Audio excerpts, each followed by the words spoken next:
이 사람들이 지금 뭐 그 구속영장 청구서에도 상당히 이제 충격적인 내용이 많이 나와 있지만 이를테면 내일 이제 구속영장이 나온다, 발부가 된다, 그래서 구속이 된다.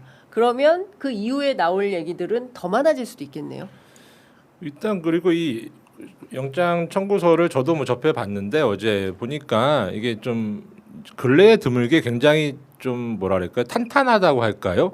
요새 검사들이 쓰는 영장들 보면은 좀 네. 기교가 많이 들어가 있는데 네. 이 건은 군더더기가 없어요? 기교가 별로 없는데도 네. 이게 힘이 있어요. 그냥 어. 설득력이 있고 쭉 밀고 가는 힘이 좀 느껴지거든요. 예전에 이제 오랜만에 보니 약간 정통파 영장, 약간 그런 인상이었어요. 아, 정통파 영장. 예. 이제 전문용어 나옵니다. 그러니까 예. 뭐 저희도 뭐 이게 좀 전현차 검사 시절에 이제 배울 때 선배들이 쓰던 그런 영장. 예. 요새는 좀 접하기 힘든 예. 뭐 그런 느낌이었어요. 그러니까 그거는 뭐 다시 얘기하면은 수사가 탄탄하게 잘 되고 그 근거가 충분하다는 거죠. 그러니까 네. 글이 잘 써진다는 얘기지 않습니까? 그렇죠. 그래서 네. 제가 그 영장을 쭉 이렇게 일독을 해 보니까 제가 판사라도 네. 기록을 굳이 안 보더라도 이 영장만으로 설득이 되는 거예요. 그래서 영장만으로. 예, 그래서 저는 잘 뭐 이게 왜 돌아다니는지와는 별개로 잘된 영장으로 이해했습니다. 그 얘기 자체는 수사가 잘 됐다는 얘기예요. 예. 저희 기자들도 취재할 때 취재를 많이 해놓으면, 그러니까 수사를 잘 해놓으면 뭐 이게 영장이 잘 써지는 것처럼 취재를 많이 해놓으면 기사가 그냥 써지거든요. 예. 보통 손가락이 일한다고 하죠. 네. 그러니까 이게 지금 이규현 위원장님 말씀하신 것처럼 예. 잘 모를 때 옛날에 이렇게 잘 모를 때 손한테 일을 시켜보면 손이 저절로 움직이면 그게 답이라는 말을 예. 농담처럼 했었는데 예. 이게 저도 이 영장 내용 보면서 되게 굉장히 클래식하죠. 그리고 지금 언론에 그 구속에 필요한 사유가 굉장히 길다. 뭐 이게 많이 나오는데 실제로 클래식한 영장들이 이게 길어요. 왜냐하면 범죄를 저질렀다고 해서 다 구속해야 되는 건 아니잖아요. 그럼 구속의 사유에 대한 설명, 구속이 왜 필요한지에 대한 설명이 아주 좀 섬세하게 되어 있어야 되는데 요게 섬세한 영장이 기존의 옛날 방식의 클래식한 영장 스타일이고 요게 좀 이렇게 반영됐다 이런 생각을 많이 듭니다. 그렇군요. 두 분 모두 아주 그 조은석 특검팀에 대해서 찬사를 보냈다, 잘하고 계시다, 이렇게 평가한 걸로 수사지휘부에서 두 전직 검사가 뭐 그렇게 요새 뭐 조승사자로 불리시던데 뭐 조승사자. 뭐 하여간 잘 뭐 영장은 뭐 좀 평가가 그렇습니다. 뭐 다른 건 조금 더 지켜봐야겠죠. 저희는 항상 그래도 좀 어쨌든 계속 그 견제하는 역할을 해야 될 좀 임무가 있기 때문에. 네.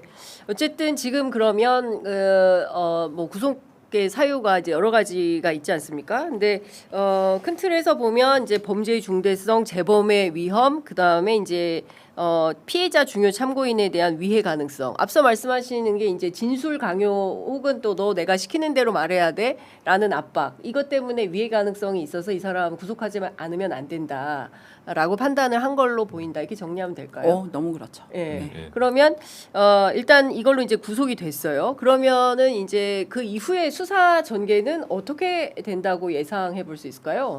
이제 구속이 되면 지금 구속영장 범죄 사실에 관련한 거는 어쨌건 증거 내용이 정리되고 있다는 소리거든요. 그래서 증거 내용이 정리되고 있다는 거니까 뭐 이제 구속 기간 내에 기소하는 것은 당연하고 지금부터의 문제는 기소 이후에 지금 윤석열 요 재판 진행되는 것도 약간 버티기 재판을 하고 있거든요.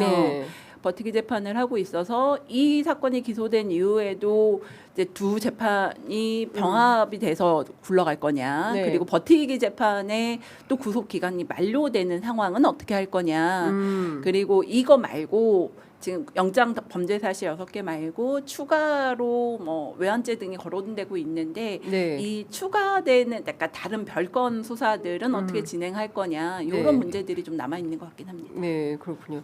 일단은 그 영장 실질 심사 때 본인이 나와서 소명을 세게 하겠다는 거잖아요. 근데 그분은 뭐 저희가 뭐 탄핵 심판 때부터 늘 접해왔지만 그게 스스로 이게 확률을 떨어뜨리는 방식의 변론 전략을 취하고 계셔가지고 집보다 거기가 더 편하신 게 아닌가.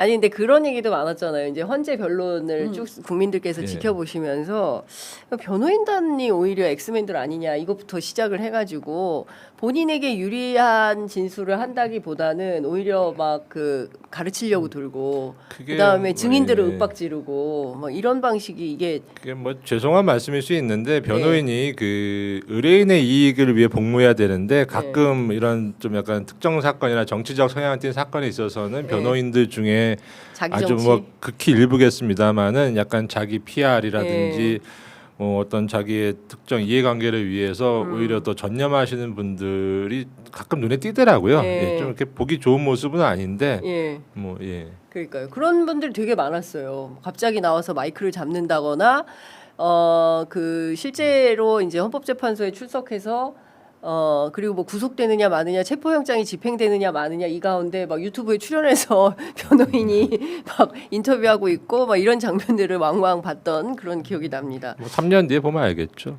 3년 뒤에요? 예. 3년 뒤에 보면 뭐가 보입니까? 뭐 차기 총선 아니겠습니까? 아, 예. 어느 당으로 어떻게 출마하느냐. 네, 예, 그러게요. 누가 어떻게 비례대표로 누가 나갈지 이게 다 보인다라는 생각이 좀 듭니다.